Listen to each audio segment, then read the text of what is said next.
Today we are going to discuss about the mutual funds in India. Mutual funds are one of the important investment options for the investors and pools money by issuing units to the investors.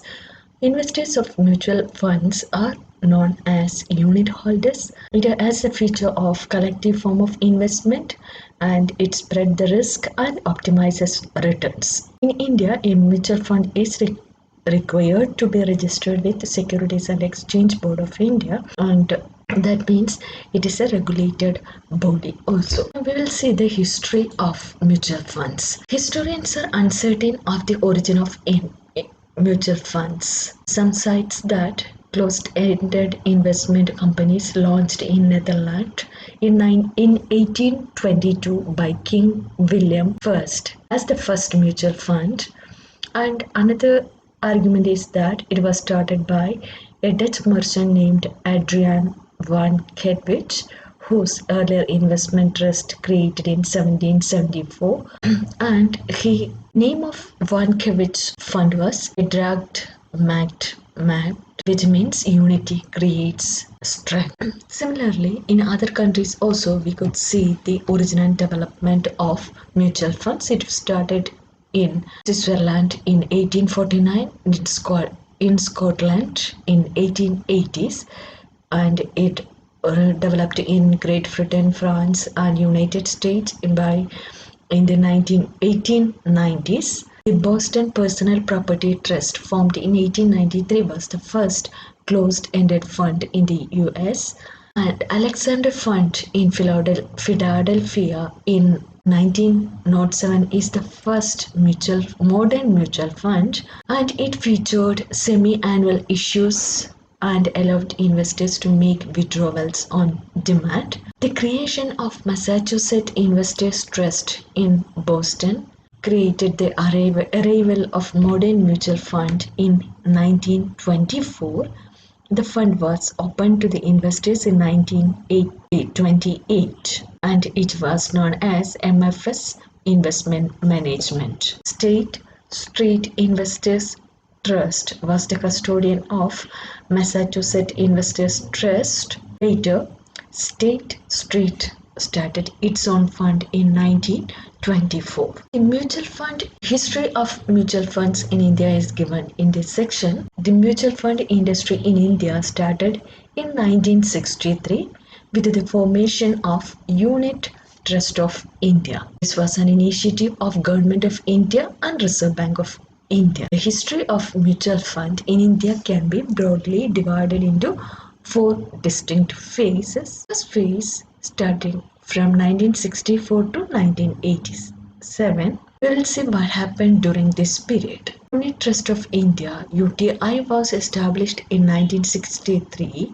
by an Act of Parliament, and it was set up by Reserve Bank of India and functioned under the regulatory and administrative control of Reserve Bank of India. In 1978, UTI was delinked from RBI, and the Industrial Development Bank of India (IDBI) took over the regulatory and administrative control in place of RBI. The first scheme launched by UTI was Unit Scheme US 1964. At the end of 1988, UTI had rupees 6,700 crores of asset under management. That is, during the end of the first phase, the total asset holding of UTI was 6,700 crores.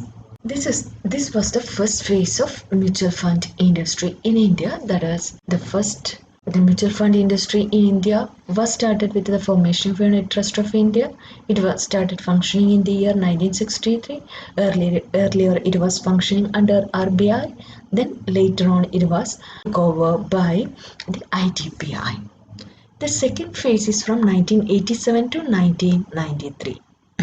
During this period, we could see the entry of several other public sector funds. That is, in 1987, the mutual fund industry in India marked the entry of non-UTI, that is, public sector mutual funds set up by the public sector banks and Life Insurance Corporation of India and General Insurance Corporation of India.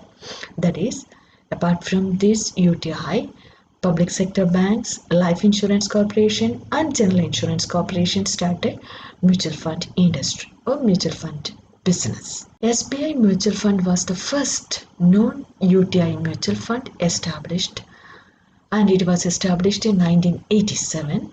It was followed by Can Bank Mutual Fund, December 87, Punjab National Bank Mutual Fund, August 89, Indian Bank Mutual Fund, November 89, Bank of India, June 1990, Bank of Baroda Mutual Fund, 1992, etc. are some of the public sector mutual funds that started under the public sector banks. LIC established its mutual fund in June 1989 and GIC set up mutual fund in December 1990. During this period, we could see the entry of public sector banks, LIC and GIC in mutual fund industry. At the end of 1993, that is, at the end of second phase, the mutual fund industry had an asset of rupees 47,004 crores. The third phase is from 1993 to 2003. During this period, we could see the entry of private sector funds.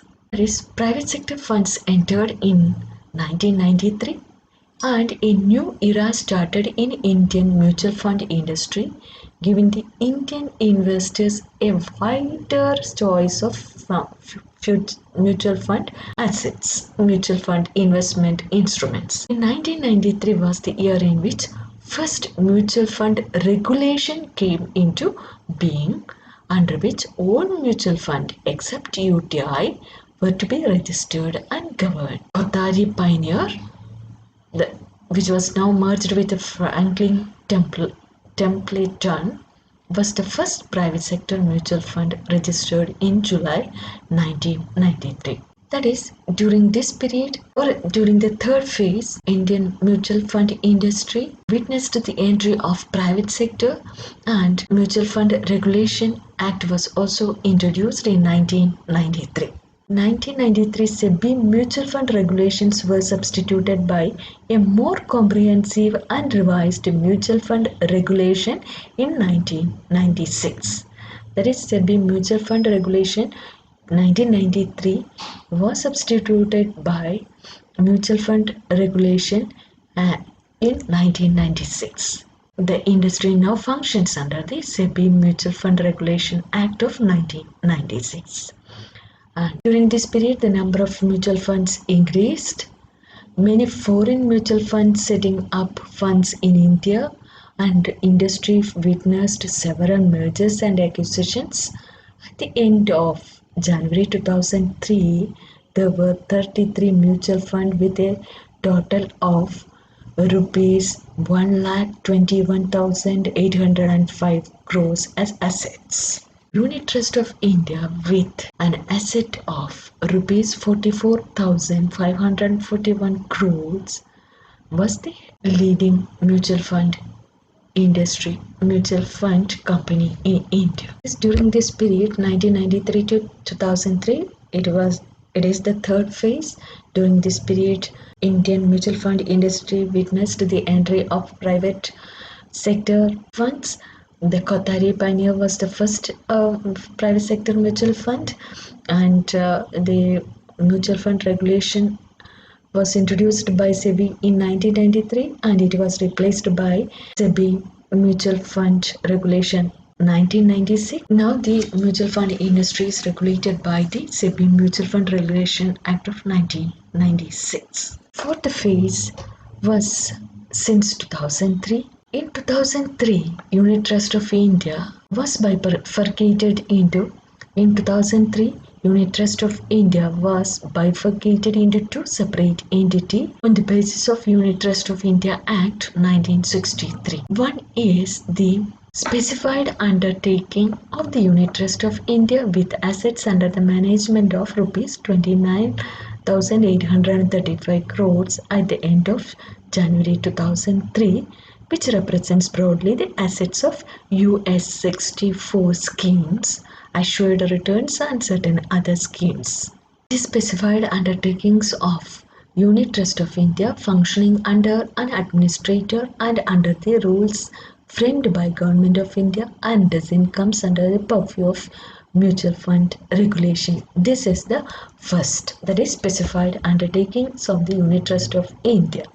This is the first categorization or the bifurcation of Unit Trust of India in the year 2003. And the second wing is the UTI Mutual Fund. It was sponsored by SBI, PNB, Bank of Baroda, LIC.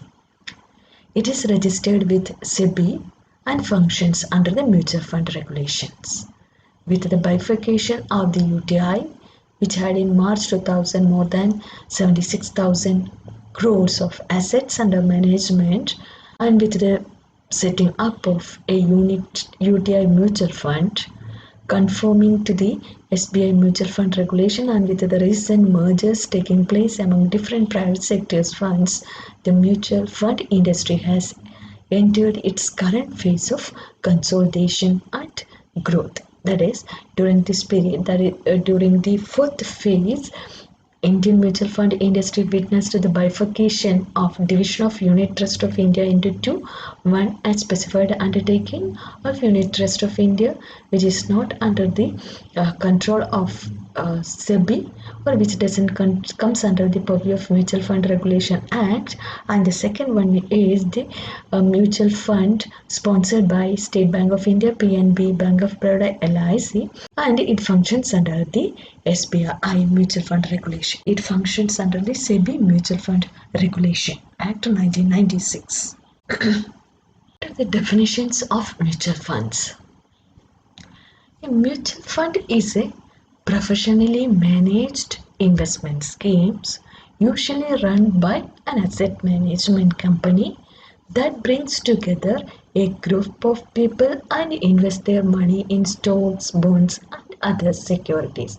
This is the feature of the mutual fund. That is, it is a professionally managed investment scheme run by asset management company, and they brings together a group of people and invest their money in stock, bonds and other securities. According to SEBI Mutual Fund Regulation 1993, it is defined as a fund established in the form of a trust by a sponsor to raise monies by the trustees through the sale of units to the public under one or more schemes for investing in securities in accordance with these regulations. That is, as per SEBI Mutual Fund Regulation of 1993, a mutual fund is defined as a fund established in the form of a trust by a sponsor, and its objective is to raise monies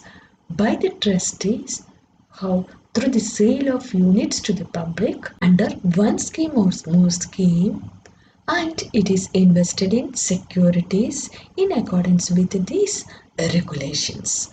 This is the definition of mutual fund industry, mutual funds by the SEBI Regulation Act of 1993.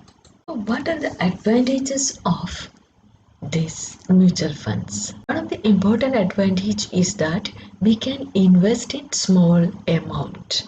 That is, any person can afford it.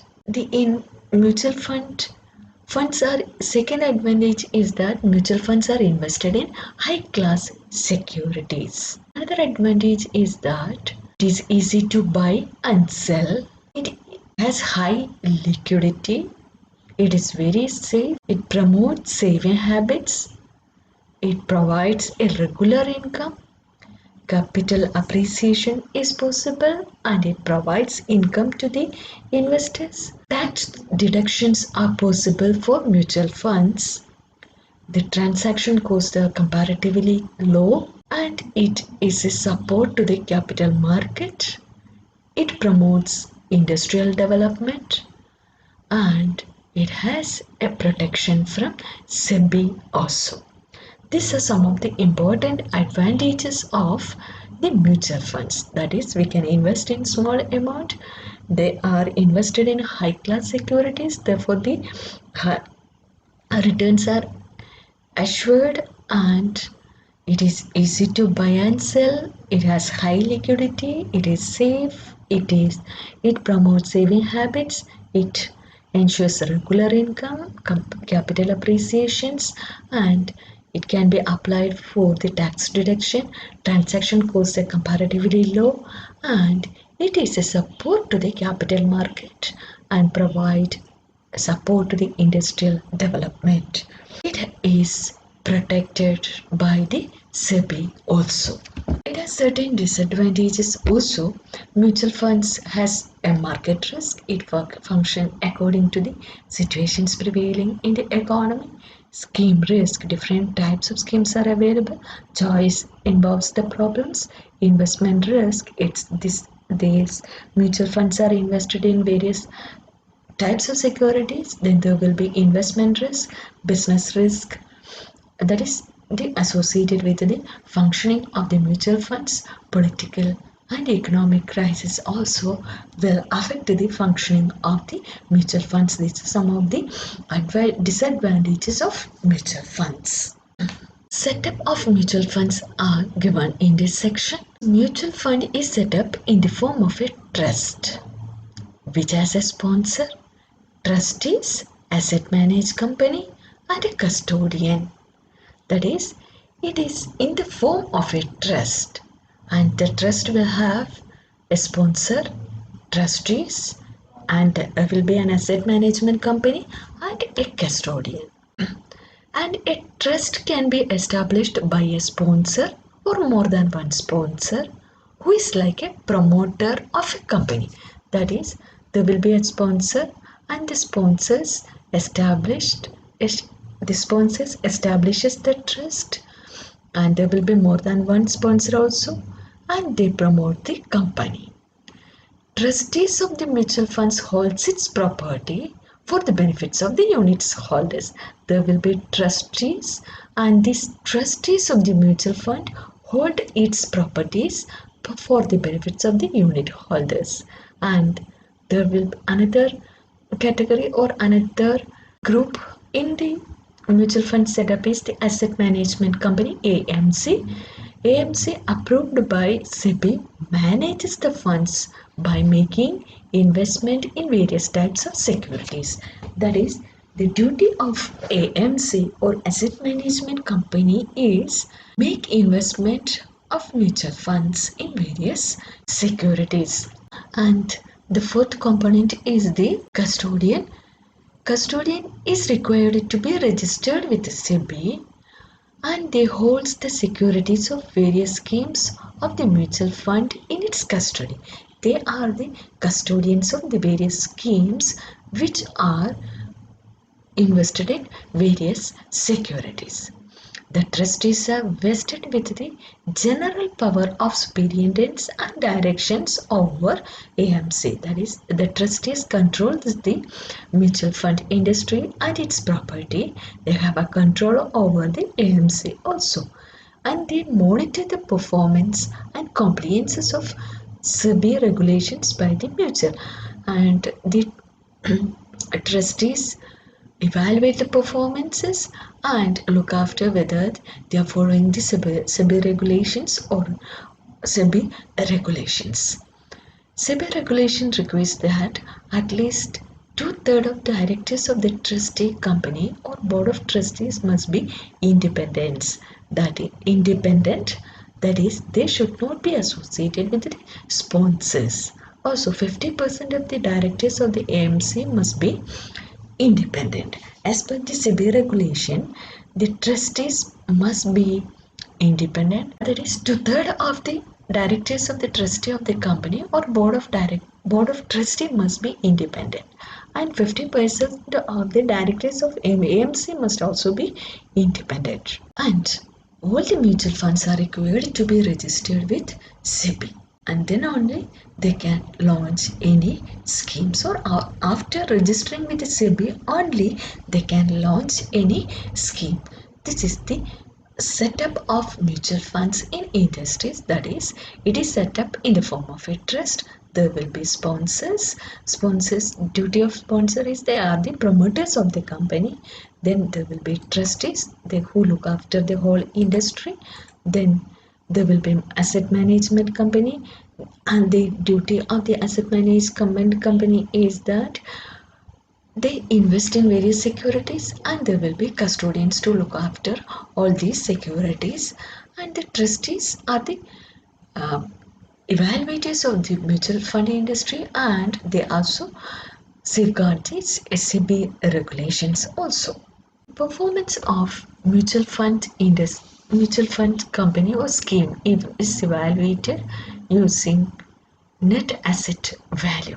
The mutual fund, we have seen that mutual fund companies invest money collected from investors in securities market, and NAV is the market value of securities held by the scheme. That is, the market values of securities are known as the NAV.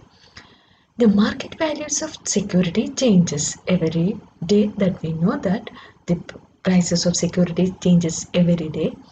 NAV, or the net asset value of a schemes, also varies day by day. The net asset value per unit is the market value of securities of a schemes divided by the total number of units of the scheme on any particular date. That is, net asset value is calculated as the market value of security of a scheme divided by the total number of units of the schemes. For example, if the market value of security of a mutual fund scheme is rupees 200 lakh and issued 10 lakh units of rupees 10, then NAV of the net asset value per unit of the fund is 200 lakh divided by 10 lakh, that is 20 rupees.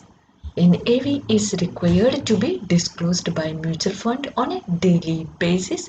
It is to be disclosed on all these, and NAV per unit of mutual fund schemes have to be updated by the Association of Mutual Fund Industries website, that is AMFI's website, and the mutual funds website by 9 p.m. of the same day.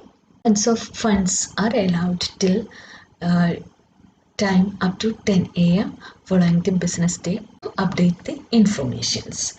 That is, the performance of mutual funds are measured through net asset value, and it must be disclosed on a daily basis in the AMFI website and mutual fund industries website also. The Association of Mutual Funds in India, AMFI, is dedicated to develop the Indian mutual fund industries on a professional, healthy and ethical lines, and to enhance and maintain standards in all areas with a view to protecting and promoting the interest of mutual funds and other unit holders. That is, the duty or objective of AMFI in India is to develop the Indian mutual fund industry on a professional, healthy and ethical lines, and enhance and maintain the standards, then protect and promote the interest of the mutual funds and their unit holders are the objectives of the AMFI. AMFI is the association of all asset management companies of SEBI registered mutual funds. Now, all the 45 asset managed companies that are registered with SEBI are its members. The objectives of AMFI are given as follows. They define and maintain high professional and ethical standards. They recommend and promote best business practices and code of conduct. Then they interact with the SEBI and to represent SEBI on all matters concerning the mutual fund industries, to represent to the government, Reserve Bank of India and other bodies on all matters relating to mutual fund, to undertake nationwide investors awareness program to disseminate information on mutual fund industry and to undertake studies and research, to take regulate conduct of distributors including disciplinary actions, to protect the interest of investors. These are some of the important objectives of the AMFI, that is, develop the mutual funds in a healthy and professional way, protect the interest of the unit holders, provide legal provisions, then represents the government of India, then Reserve Bank of India and other bodies on all matters related to the mutual funds and interact with the SEBI, etc. are some of the important objectives of Association of Mutual Funds in India or AMFI. Classification of mutual funds in India are given below. They are classified into two. One is on the basis of maturity period and on the basis of investment objectives. On the basis of maturity period, they are divided into open-ended funds and closed-ended funds, and on the basis of investment objectives, these are divided into equity, debt, hybrids, etc. And equities can be further divided into index fund, sectoral fund, diversified and tax saving. Debt funds can be divided into liquid fund, corporate fund, gilt fund, dynamic bond funds, and short, medium, and long term funds. Hybrid funds, these are the combination of equity and debt funds, can be categorized as monthly plans, capital appreciation plans, etc. On the basis of maturity period, these are divided into open-ended schemes, or the mutual funds are divided into open-ended schemes and closed-ended schemes. And on the basis of the investment objectives, this can be divided into three types, mainly equity funds, debt funds, and hybrids. Equity funds can be further divided into these types of categories: debt funds and hybrid funds. Hybrid funds can be classified into monthly income plans, fixed maturity plans, and capital appreciation plans. Then what is an open-ended schemes? Open-ended fund or scheme is one that is available for subscriptions and repurchase on a continuous basis. There won't be any restriction. It is open. These schemes do not have a fixed maturity period. We can buy and sell at any time. Investors can conveniently buy and sell unit at net asset value per unit, which is declared on a daily basis. The key feature of open-ended scheme is its liquidity. That is, we can buy and sell at any time, and we can buy and sell at the prevailing net asset value. What is a closed-ended fund or scheme? A closed-ended fund or scheme has a stipulated maturity period. That is, maturity period is fixed. For example, 3 or 5 years. The fund is open for subscription only during a specified period at a time of the launch of a scheme. Investors can invest in the schemes at the time of new fund offer, and thereafter they can buy or sell the units of the scheme in the stock exchange. In order to provide an exit route to the investors, some closed-ended funds gives an option of selling back the unit to the mutual fund through periodic repurchase at NAV related price. SEBI regulation stipulates that at least one of the two exit routes is provided to the investors, that is, neither repurchase facility or through listings in stock exchanges. In this case, the maturity period is fixed, that is, there will be a fixed time period for the buying and selling. The base of investment objectives, it can be divided into growth schemes, income schemes, balance schemes, etc. It can be open-ended or closed-ended also. First one is growth or equity-oriented schemes. The aim of growth fund is to provide capital appreciation over the medium to long term. That is provision of capital appreciation from medium to long term is the objective or the aim of growth funds or equity oriented schemes. Such schemes normally invest a major part of their corpus in equities, and such funds are comparatively highly risky. These schemes provide different options to the investors like dividend option, growth option, etc. And the investors may choose an option depending on their performance. The investors must indicate the options in application form itself. The mutual funds also allows the investors to change the options at a later date. Growth schemes are good for investors having a long-term outlook, seeking appreciation over a period of time. This growth fund or equity funds have long-term visions and good to the investors also. We can change to other options also. And second one is income or debt oriented schemes. The aim of income scheme or debt oriented scheme is to provide regular and steady income to the investors. In growth schemes, this aim is to provide capital appreciation. Here, the objective is provision of regular and steady income. Such schemes generally invest in fixed income securities such as bonds, corporate debentures, government securities, and money market instruments. Such funds are less risky compared to the equity schemes. That is, investment is in fixed income securities. And the third one is balanced or hybrid schemes. The aim of balanced scheme is to provide both the features of growth and regular income and invest in equities and fixed income securities in the proportion indicated in their offered documents. They are appropriate for investors looking for moderate growth. These funds are also affected because of the fluctuations in share prices in the stock market.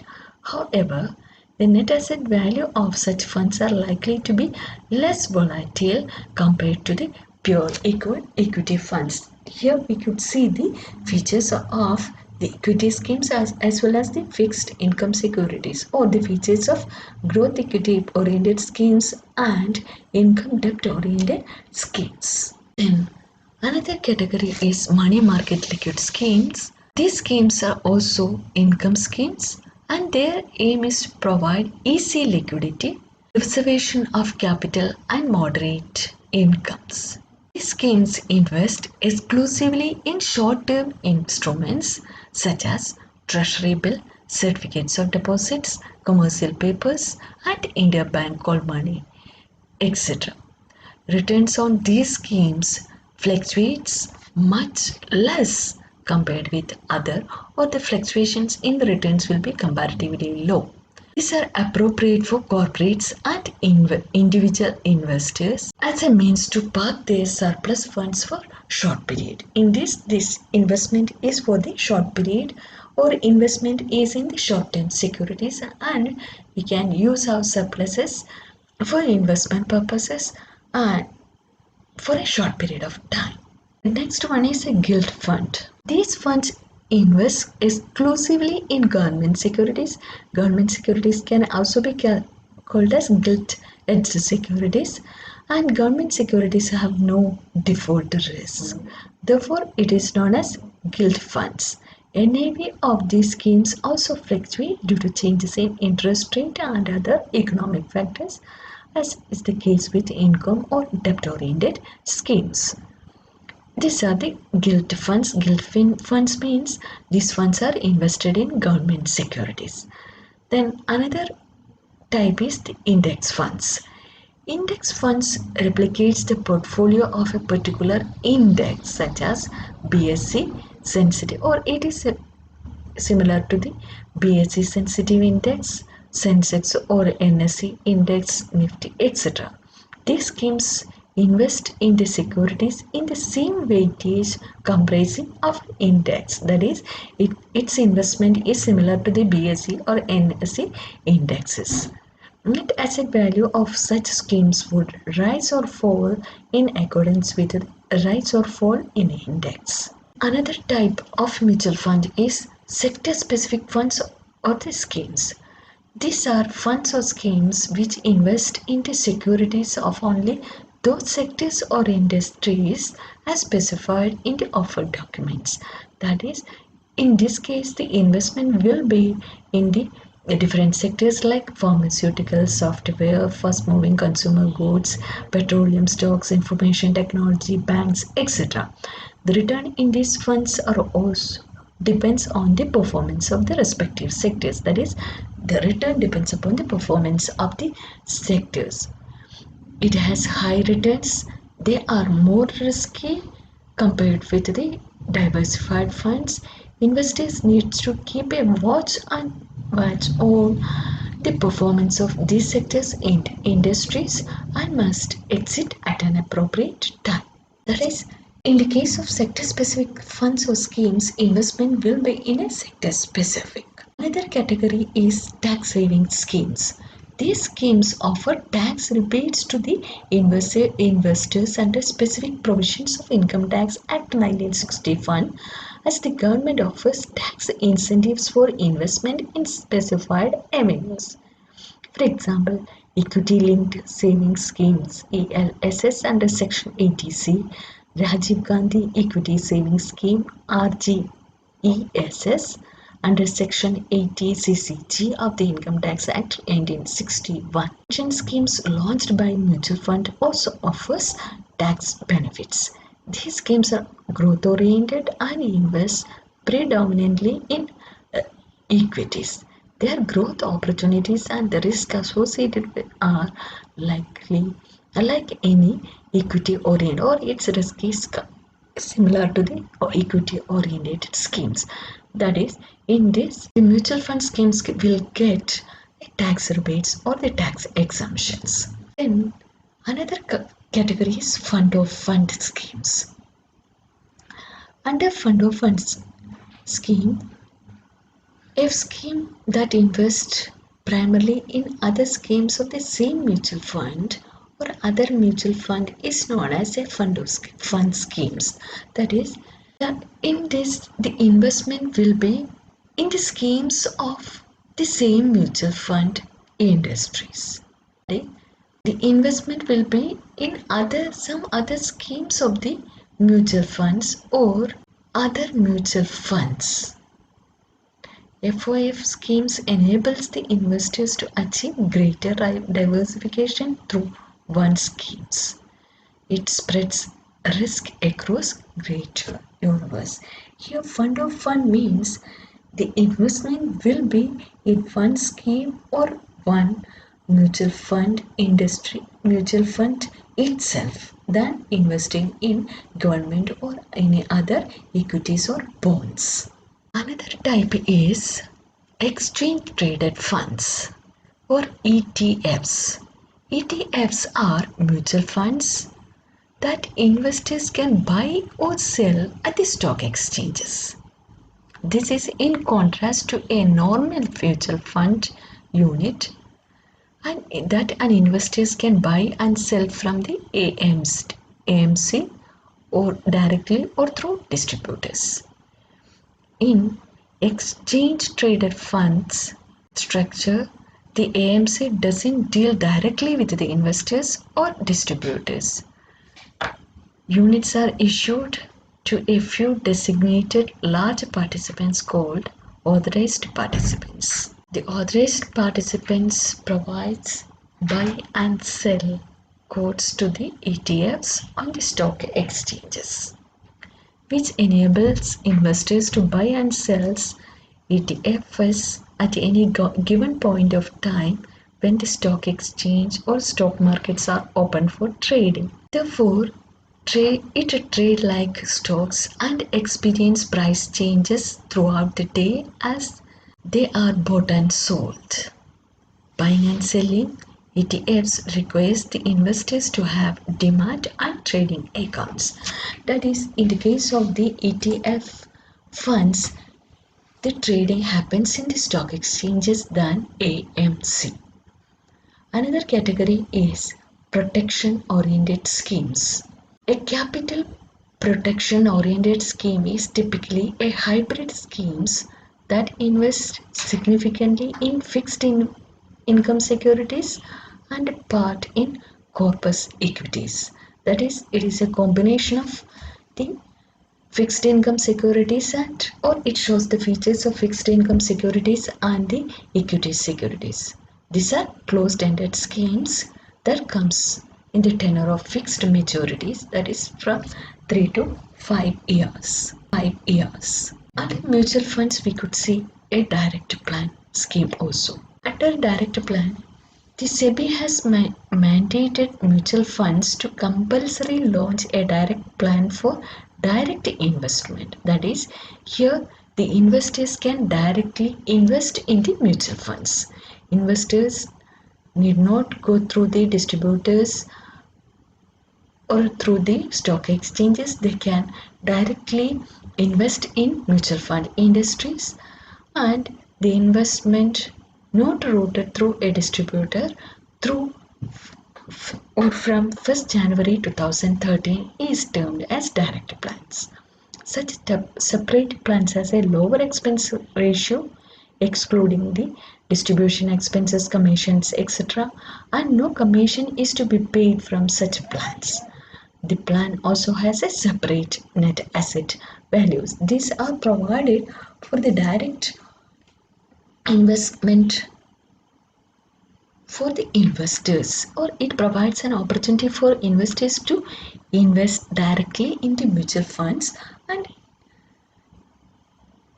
it is a mandatory provision for the mutual funds also. In this case, the NAV etc. will be calculated separately. Another form is the systematic investment plan, or SIP. A SIP allows an investors to invest regularly. One puts in a small amount every month that is invested in a mutual funds.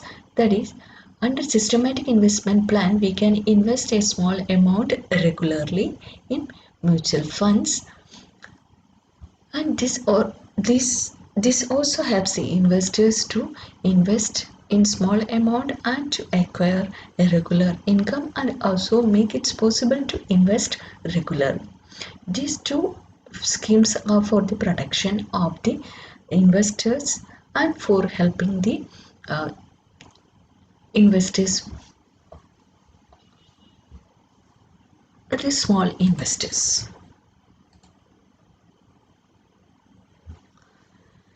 The functioning of mutual funds are given in this section.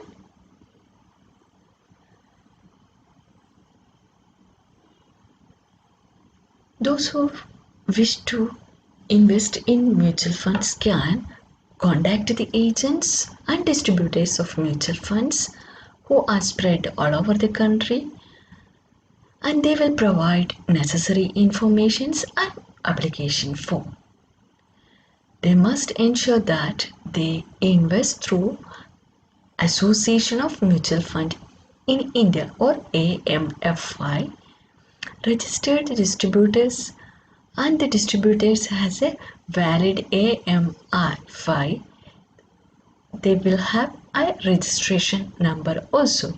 Therefore, investors must ensure that they have the mutual funds company has registered with AMFI. They have registered distributors, and the distributors has a valid AMFI registration number, etc.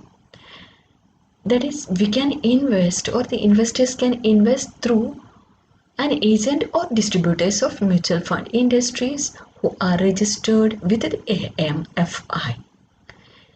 And investors can make cash investment up to rupees 50,000 per investors, and this is possible per financial year, but any repayment or redemption or dividend is made only through bank channel. We can make, or we can invest in the in cash up to rupees 50,000 in a financial year, but the repayment or the redemption of the dividends will be paid through banks only. Non-resident Indian can also invest in mutual fund, and the necessary information will be given in the offered documents of the concerned schemes. The performance of the schemes can be evaluated through the net asset value. It is disclosed on a daily basis.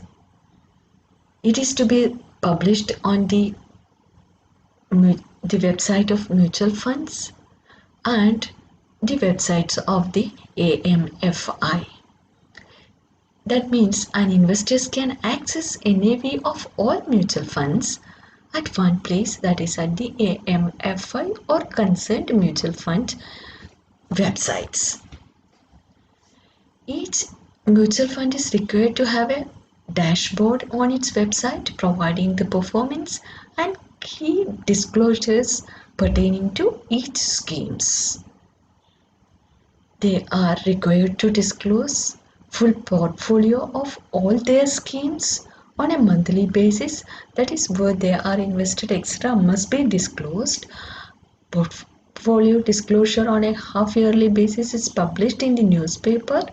Mutual funds may also send disclosure of half-yearly portfolio to the unit holders. That is, portfolio of mutual industries must be disclosed on a monthly basis in the website. It should be disclosed on a half-yearly newspaper, and it must be sent to the unit holders also. That is, it provides the information regarding the investment pattern of the mutual funds to the investors. That initial public offering, that is IPO, is offered by a company to directly raise money for the company as per the stated objectives. In the case of mutual funds, the money gathered is used for investing in eligible securities. That is, investment will be in equity, debt instruments of the companies, money market instruments, gold, etc. Thus, a mutual fund acts as an intermediary between investors and companies. How to select these schemes if we have different options? The investors must read the offered documents of mutual fund schemes very carefully. They must also look into the past track record of the performance of the schemes, compare the performance with other schemes,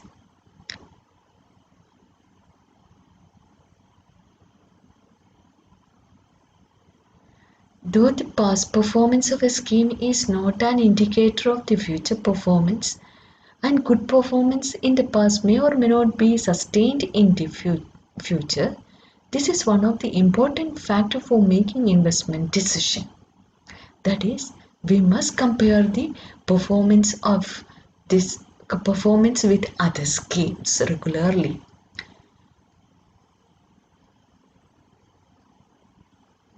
The investors should see the quality of debt instruments which is to be reflected in their rating. Similarly, investors may also look for quality of portfolio also. That is, investors must go through the documents, compare the performance, compare the schemes with other schemes, then must be aware of the schemes in which it is invested, etc. The nominations can be made by individuals applying for or holding units on their own behalf, single or jointly. Non-individuals including society, trust, body, corporate, partnership, firm, kartas of Hindu, undivided family, holders of power attorney, etc. cannot nominate. That is, nomination can be made by individuals but it is not possible in the case of non-individuals, that is including society, trust body, corporate bodies, partnership firms, etc. Almost all mutual funds have their own website. Investors can access a NAV of all mutual funds at the website of Association of Mutual Funds of India AMFI. Investors can log on to the website of SEBI and go to the mutual funds sections for information on SEBI regulations and guidelines, data on mutual funds, draft offer documents filed by mutual funds, etc. In the annual reports of SEBI also information on mutual funds are given. SEBI takes up complaints against mutual funds registered with it and related issues. SCORES facilitates an investor to lodge his or her complaints online with SEBI and subsequently view its status. That is, complaint registering system is also available for mutual funds, and the mutual funds companies has to disclose all their informations either on in their own website or AMFI or with the SEBI. Top 10 mutual funds in India in 2020 is given in this slide. The top 10 are ICICI Prudential, Aditya Birla, Sun Life, Tata Equity PE Funds, HDFC Monthly Income Plans, L&T Tax Advantage Funds, SBI Nifty Index Funds, Kodak Corporate Bond Funds, Canara Robeco Gilt PGS. These are different types of top 10 mutual funds that are functioning in India. Top 10 mutual funds in India in 20 on the basis of equity funds and debt funds are given here. The top 5 are Mirae Asset Large Cap Funds, Axis Blue Chip Funds, ICICI Prudential Blue Chip Funds, SBI Blue Chip Funds, SBI Magnum Multi-Cap Funds. These are equity fund mutual schemes. Debt fund schemes, top debt fund schemes are Nippon India Law Duration Funds, UTI ST Law Income Funds, Aditya Birla Sun Life Saving Funds, HDFC Short Term Debt Funds, DSP Credit Risk Fund. In this section, SEBI regulations on mutual funds in India are given. In India, SEBI Mutual Fund Regulation 1996 governs the working of mutual funds. These guidelines treat mutual funds like a public trust that falls under the Indian Trust Act of 1982. SEBI formulates policies, regulates and supervises mutual funds to protect the interest of investors. Major highlights of the regulator's guidelines regarding mutual funds are given here. Mutual funds have been categorized into 5 groups. They are equity, debt, balanced, solution-oriented and others. These are the categorization of mutual funds. And the definition of small, medium and large cap have been made clearer to facilitate uniformity. Solution-oriented funds comes with a lock-in period. Only one scheme is permitted in each category, apart from ETFs or index funds, thematic or sectoral funds and fund of funds. From the debt, equity and hybrid fund, one scheme is permitted for each mutual fund company. Recently, SEBI, through the notification dated March 6, 2020, amended the Securities Exchange Board of India Mutual Fund Regulation Act 1996.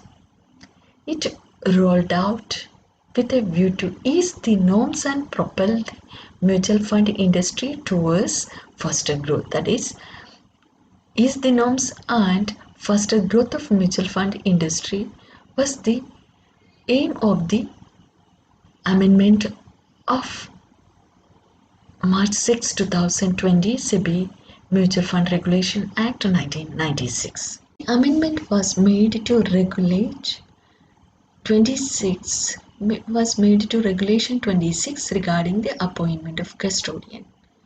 The amendment implies that the assets of gold exchange traded fund schemes can be kept in the custody of. The amendment was made to Regulation 26 regarding the appointment of a custodian.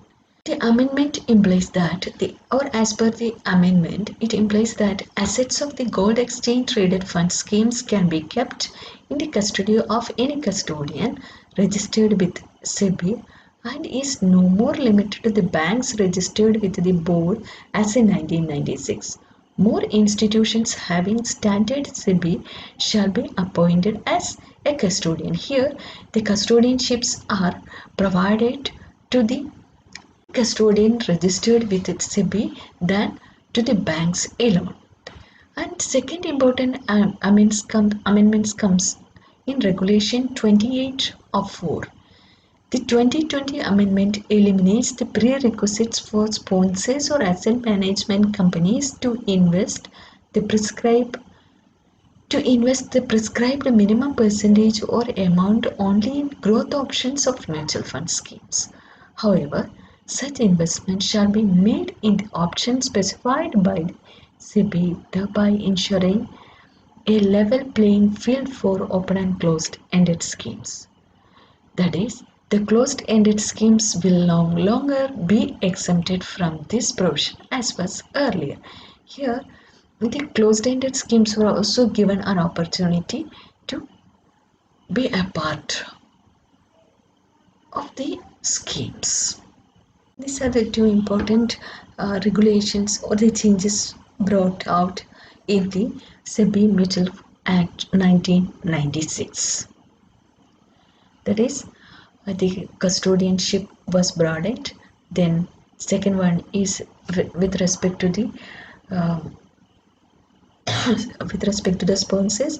Now the second is with respect to the sponsors or asset management companies to invest in prescribed minimum percentage or amount only in growth options, but it was elaborated or extended to the closed-ended scheme also. These are some of the important features or the functioning of mutual fund industry in India.